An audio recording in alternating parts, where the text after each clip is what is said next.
नमस्कार। आज हम एक नया चैप्टर वैद्युत चालन की बात करते हैं। ये बहुत ही अच्छा चैप्टर है, न्यूमेरिकल पर्पस से बहुत अच्छा चैप्टर है। बहुत सारे न्यूमेरिकल या बहुत सी छोटी जो डिफिनीशन होती हैं 1 नंबर या 2 नंबर वाली, उसके बारे में इस पार्ट में जानेंगे। एक बहुत ही इंपॉर्टेंट टॉपिक है ओम का नियम, आपने हाई स्कूल में पढ़ रखा होगा, तो उसके सत्यापन के बारे में भी हम यहाँ बात करेंगे कि ओम का नियम का सत्यापन क्या है। इसके अलावा जो टॉपिक हम यहाँ पढ़ेंगे वो हैं चालक क्या होते हैं। चालक ये हमें लगता है पीछे वाले चैप्टर में हमने इसके बारे में डिफाइन कर रखा है, फिर से बात कर देंगे।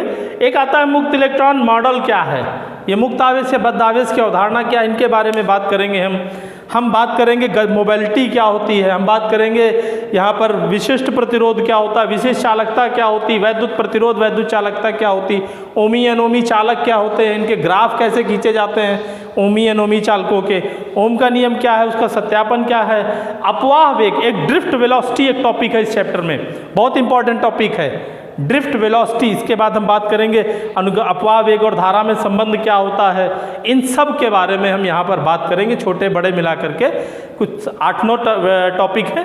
खैर, आज हम शुरू करते हैं वैद्युत चालन के बारे में। चालन के बाद सबसे पहला टॉपिक है कि चालक क्या होते हैं। तो जैसा कि आपको बढ़िया से मालूम है, सबको मालूम होता है कि चालक वे होते हैं जिनमें आवेशों का प्रवाह सुगमता से हो जाए या वैद्युत क्षेत्र लगाने पर आवेश वाहक गतिमान हो जाए। अपने अपने हिसाब से कई सारी डिफिनीशन है, जो आपको सही लगे आप उसको जान सकते हैं कि वैद्युत क्षेत्र लगाने पर बहुत अधिक आवेश वाहक गतिमान हो जाए तो चालक, या जिनमें आवेशों का प्रवाह सुगमता से हो जाए तो चालक, जिनमें वैद्युत धारा प्रवाहित की जा सके तो चालक, और दूसरे होते हैं अचालक जिनमें कि आवेशों का प्रवाह ना हो तो वो अचालक होते हैं। तो चालक और अचालक आप समझ गए होंगे। हम बात करेंगे आज मुक्त इलेक्ट्रॉन मॉडल क्या है, मुक्त और बद्ध आवेश क्या होते हैं। सबसे पहले सबसे इम्पॉर्टेंट टॉपिक है, यहीं से बहुत सारी चीज़ें क्लियर हो जाएंगी। तो ये टॉपिक जो है इम्पॉर्टेंट है थोड़ा सा। मुक्त तथा बद्ध आवेश होते क्या हैं कि आपको मालूम है कि प्रत्येक पदार्थ सूक्ष्म कणों से मिलकर बना होता है, परमाणु कहलाता है, और प्रत्येक परमाणु के मध्य में एक ठोस धनावेशित भाग होता है। प्रत्येक परमाणु में कैसा भाग होता है? ठोस धनावेशित भाग होता है, और उस ठोस भाग में क्या होते हैं? प्रोटॉन होते हैं और न्यूट्रॉन होते हैं। ठीक, उसे ठोस भाग को हम नाभिक कहते हैं, और नाभिक के चारों ओर विभिन्न वृत्ताकार कक्षाओं में इलेक्ट्रॉन चक्कर लगाते हैं। नाभिक के चारों ओर विभिन्न वृत्ताकार कक्षाओं में क्या होता है? इलेक्ट्रॉन चक्कर लगाते हैं। और इस प्रकार से कोई भी जो परमाणु होता है, चूंकि नाभिक पे जितना आवेश है प्रोटॉनों के कारण है, और जितने प्रोटॉन नाभिक में होते हैं बाहर उतने ही इलेक्ट्रॉन होते हैं, तो कोई भी जो परमाणु होता है वो वैद्युत रूप से उदासीन होता है। परमाणु क्या होता है? वैद्युत रूप से उदासीन होता है। अब बात करते हैं मुक्त इलेक्ट्रॉनों की, या मुक्त इलेक्ट्रॉन मॉडल है क्या। इलेक्ट्रॉन बाहर विभिन्न कक्षाओं में चक्कर लगा रहे होते हैं। कक्षाओं की संख्या जैसे जैसे बढ़ती जाती है, या नाभिक से जैसे जैसे इनकी दूरी बढ़ती जाती है, नाभिक से जैसे जैसे इन कक्षाओं की संख्या बढ़ती है, नाभिक से दूरी बढ़ती है, तो दूरी बढ़ने के साथ साथ नाभिक और इलेक्ट्रॉनों के मध्य जो आकर्षण बल लगता है, जो वैद्युत आकर्षण बल लगता है, उसका मान घटने लगता है। F अनुक्रमानुपाती 1/r स्क्वायर से जैसे जैसे दूरी बढ़ती है, R का मान क्या होता है? F का मान क्या होता है? घटने लगता है। तो इस प्रकार जो सबसे बाहरी कक्षा का जो इलेक्ट्रॉन होता है, सबसे बाहरी कक्षा का इलेक्ट्रॉन, उसके लिए प्रतिकर्षण बल बहुत कम हो जाता है, बहुत क्षीण बल हो जाता है वो। अतः उस बाहरी इलेक्ट्रॉन को, सबसे बाहर कक्षा वाले इलेक्ट्रॉन को हम बहुत कम ऊर्जा लगा करके आसानी से अलग कर सकते हैं।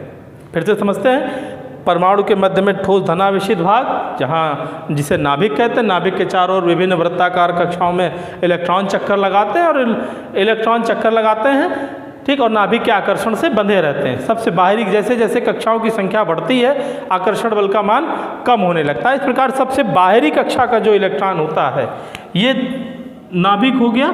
ये इलेक्ट्रॉन विभिन्न कक्षाओं में होते हैं, इसमें हो गए,